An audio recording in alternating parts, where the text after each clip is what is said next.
This is Phil Hill speaking. I'm pleased to present an album of sounds of Grand Prix racing and some explanations about this fascinating sport.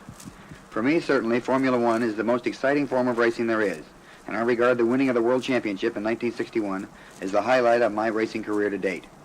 Few men outside of racing understand Formula One, as well as movie director John Frankenheimer, who made an intensive study of it in preparing the film Grand Prix. Here he tells of his fascination with the sport. I've always been interested in racing since I was a boy, and my interest naturally gravitated toward Grand Prix racing. To me, it's the ultimate form of motor racing, and by that I mean it has so much going for it. It's truly international. There's so much variety. Each World Championship Grand Prix is held in a different country. The drivers themselves come from all over the world. No two cars are ever exactly the same, although all of them are built to the same formula. The concept of Formula One is excellent. A minimum of restrictions on the designer, provided the engine is no bigger than 3 liters, that's about 183 cubic inches in American terms, and the car weighs no more than 1,100 pounds. The designer has a free hand, so the cars are purely functional, built for the sole purpose of getting around a circuit, any type of circuit, just as fast as is possible. For example, there are no doors, no lights, no fenders, no roof, not even a seat these days. Sometimes the driver lies right on the bare sheet metal of the chassis, which is molded around him. A Formula One car is just 4 wheels and a chassis big enough to accommodate the driver, the engine, and all its bits and pieces, and enough fuel to last a 200-mile Grand Prix. The wheels are suspended from the chassis so that the tires give the best possible road holding, traction, and braking. Although the concept is very simple, a Formula One car is the most sophisticated automobile devised by man. There are many differences between a Formula One car and the bigger and heavier sports cars we sometimes race. Graham Hill, who succeeded me as world champion in 1962, tells how a Formula One car feels to its driver and how he feels about driving. A Formula One car is a very sensitive car, very nervous. It requires a lot more accuracy and skill and precision to drive properly, and it demands a greater to get the best from it. Therefore, you get the best drivers in the world shining in the most difficult formula. I enjoy motor racing. I enjoy driving a car. I enjoy the control I have over a machine. I enjoy doing it better than somebody else, and I get into a car for that very purpose, to prove that I'm better, doing it better than somebody else. I'm not always successful, but I'm sure I always have an excuse for that. And I just thoroughly enjoy the satisfaction of doing something really well and doing it properly. I'm never entirely satisfied with what I do, but I just try and achieve perfection. I never actually do, but I'm always striving for it, and at the same time I want to do it better than somebody else. And I enjoy the thrill of the sensation of controlling a car through a corner, and really the mastery I have over the machine. It's a very difficult thing to describe, and it's all to do with basic things like man's competitive spirit, to do better than the next man in whatever field you're in, whether you're a journalist or an actor or play the piano or play darts. You know, you want to beat the next bloke, and this is basic in every man. He wants to do something better than the next man, and it's very important in motor racing, and you have to have a lot of other things too. You have to be a bit of a natural athlete, you have to have coordination, muscular coordination, you have to have the right mental approach. Naturally your reactions have to be very quick. You've got to have a certain amount of courage and natural ability to get the best from your car. And it also pays to have a bit of a mechanical sympathy too. But the basic thing is the competitiveness, and you've got to want to win. There's probably no question that a race driver is asked more often than, why do you race cars? And there's certainly no more difficult question to answer. I remember that when I was younger, there wasn't anything else I wanted to do. Then I did it. I liked it passionately, was quite successful at it, and so I'm still doing it. In preparing the film Grand Prix, John Frankenheimer talked with just about every living Formula One driver, yet came up with no definitive answer. There isn't any single reason why these men race cars, and I have learned that it's futile to seek one. They're all very different people. They come from very different backgrounds.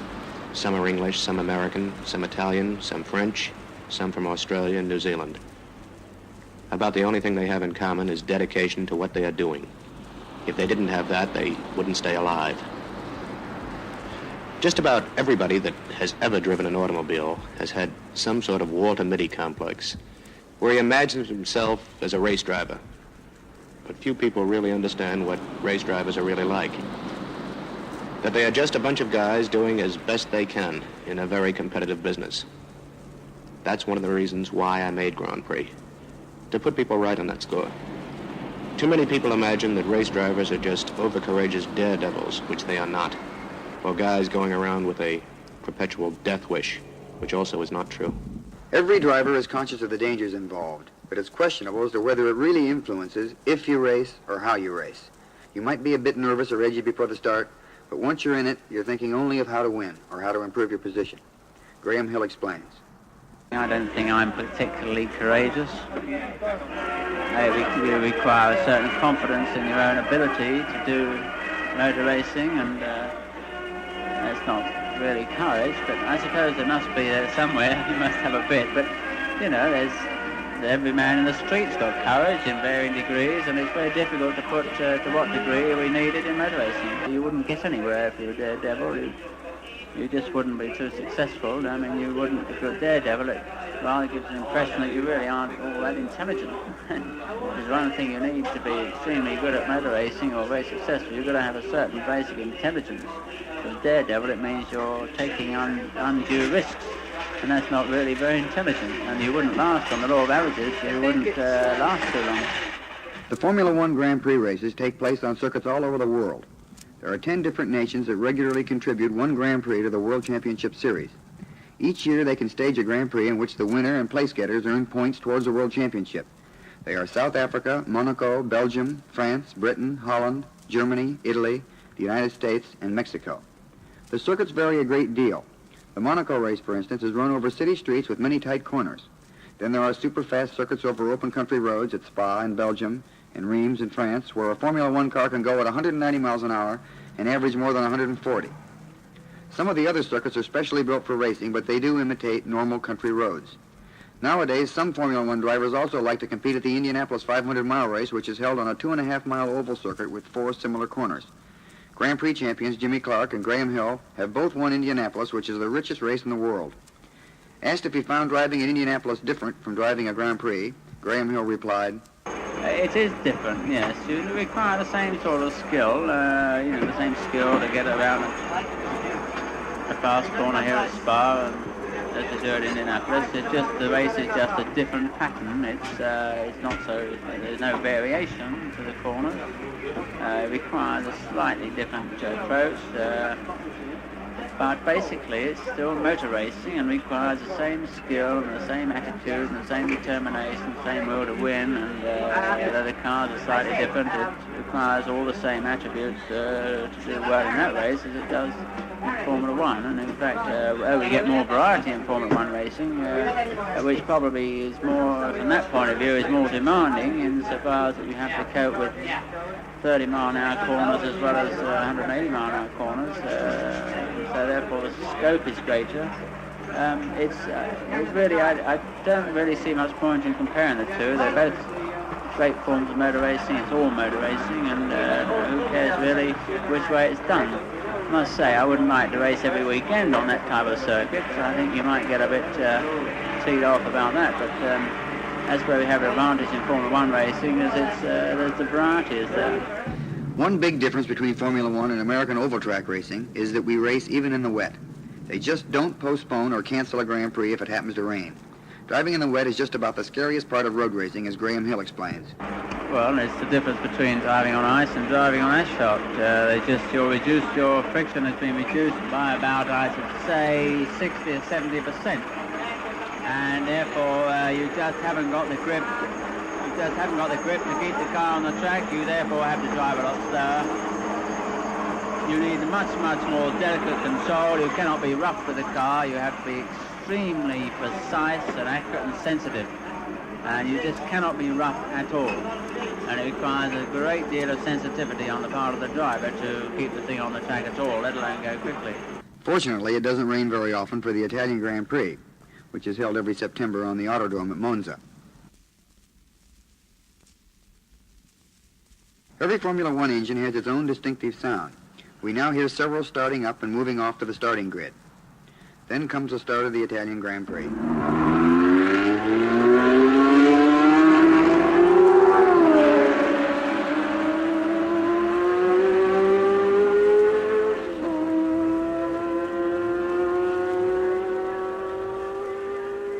Repco Brabham V8, Jack Brabham.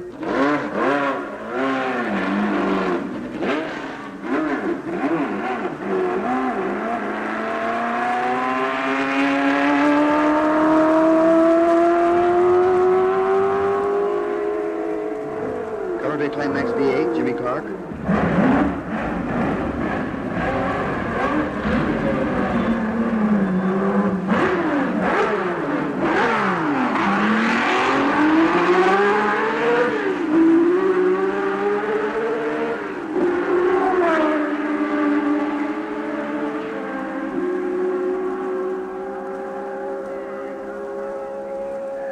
V12 Honda, Richie Ginther.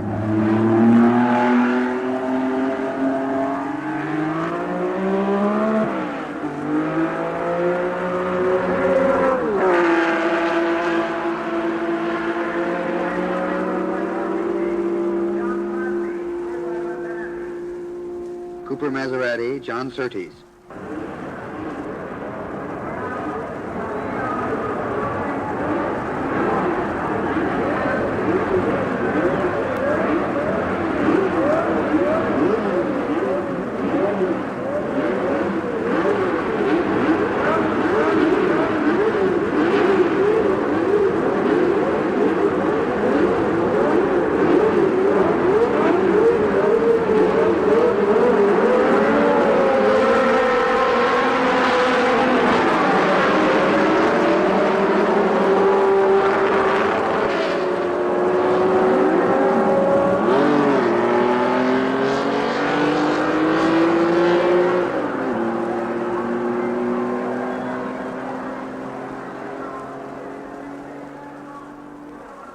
The sound of a Ferrari is the favorite sound of just about everybody who has ever driven one, and I'm no exception. I think you can understand why when you have listened to this track recorded when the Ferrari driver Mike Parks took our tape recorder on a lap of the Monza circuit in his V12 Formula One car.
That was the sound of 16 Formula One cars leaving the grid at the start of the Monaco Grand Prix. These sounds are familiar to spectators at the Grand Prix races, but what a driver hears is something quite different. Cramped in the molded cockpit of his Formula One car, his ears insulated by his crash helmet, the engine and exhaust pipes behind him, he hears a very different sound.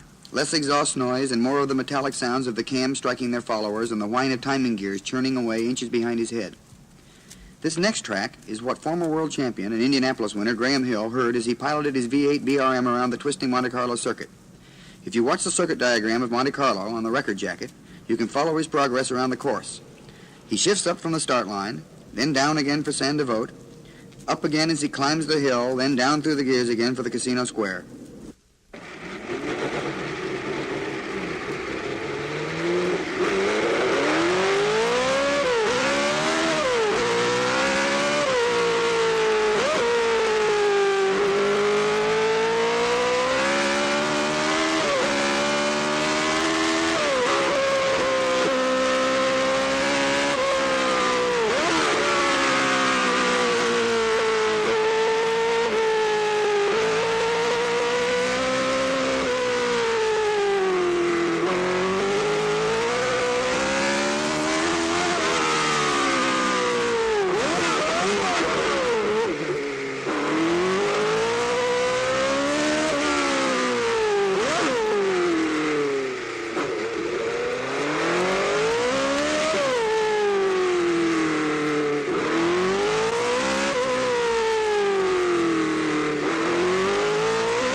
A Formula One car is usually fitted with 5 or 6 gears, and the range of speeds at Monte Carlo, 30 miles an hour on the hairpins to 140 on the straight, requires that nearly every gear be used.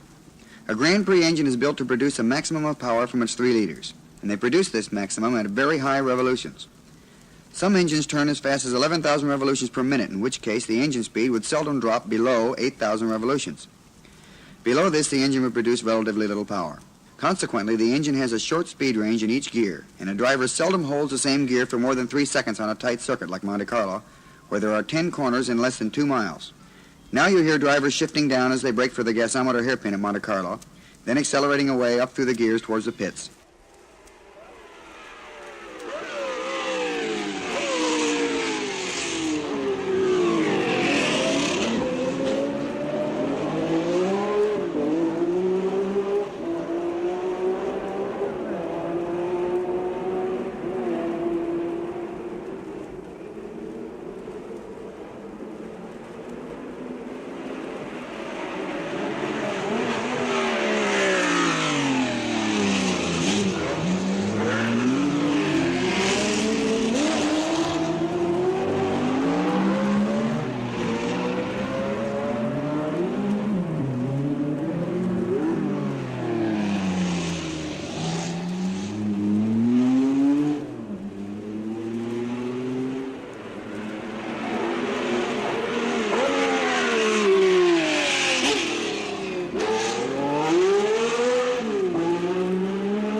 The fastest part of the Monte Carlo circuit is just after the tunnel.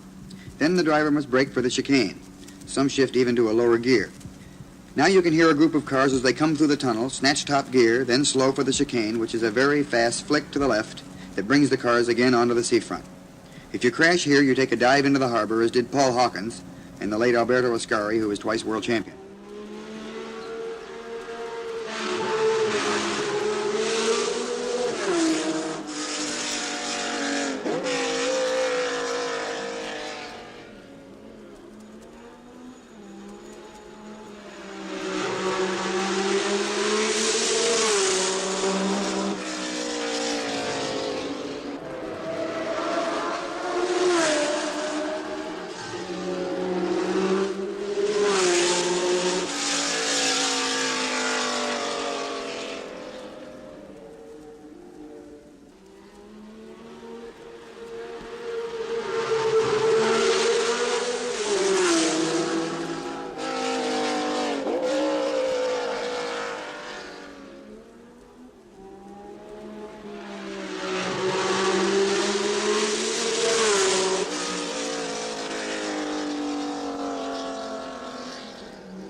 world, there isn't a noisier circuit than Monte Carlo. The sound just keeps bouncing off the walls and buildings which line the circuit, giving the spectator little respite.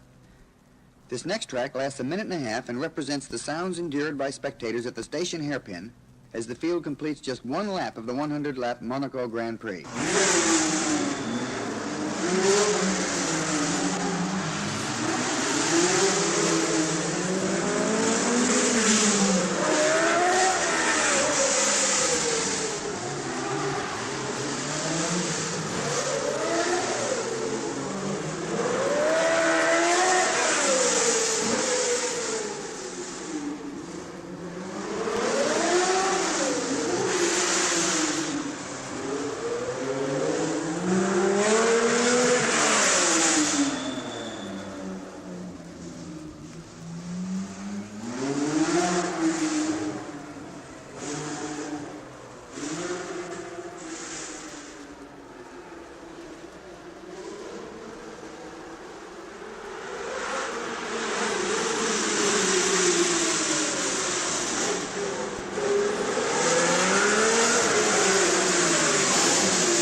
In sharp contrast to the cacophony at Monte Carlo are the noises heard at the Spa-Francorchamps circuit in Belgium.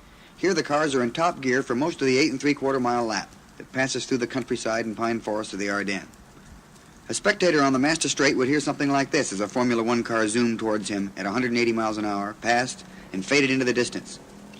In sequence, the cars are a V8 BRM, a V12 Cooper Maserati, a Ferrari, a Lotus BRM V8, a 16-cylinder BRM, a Brabham Repco V8, a V8 McLaren Ford, and another 12-cylinder Cooper Maserati.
The corners at Spa are very, very fast.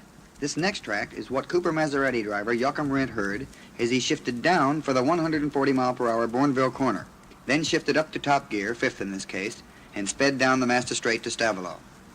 You will notice how slowly the revolutions rise in top gear. At these very high speeds, wind resistance builds up considerably and the engine note is almost constant. Notice how he backs off just a little for the S-bend near the middle of the straight.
They were the noises of the lightning jet fighters of the Red Arrow Squadron, which gave a display at Brands Hatch prior to the British Grand Prix.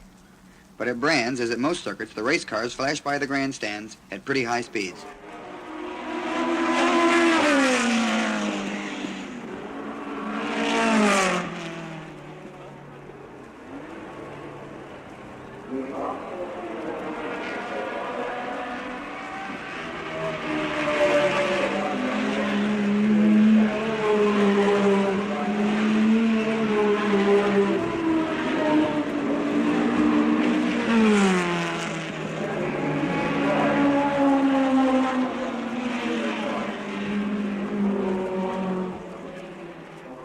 One of the traditions of Grand Prix racing is that the winner receives a garland of laurel leaves and drinks champagne from his trophy. I find that almost as difficult as winning the darn race. Then a band usually plays the national anthem of the country where the car is built. In this final track, we hear Jack Brabham being greeted as the winner of the British Grand Prix. Brabham, who has been world champion 3 times, comes from Australia, and as he sets off on his lap of honor, the band plays Waltzing Matilda, the very unofficial anthem of his native country.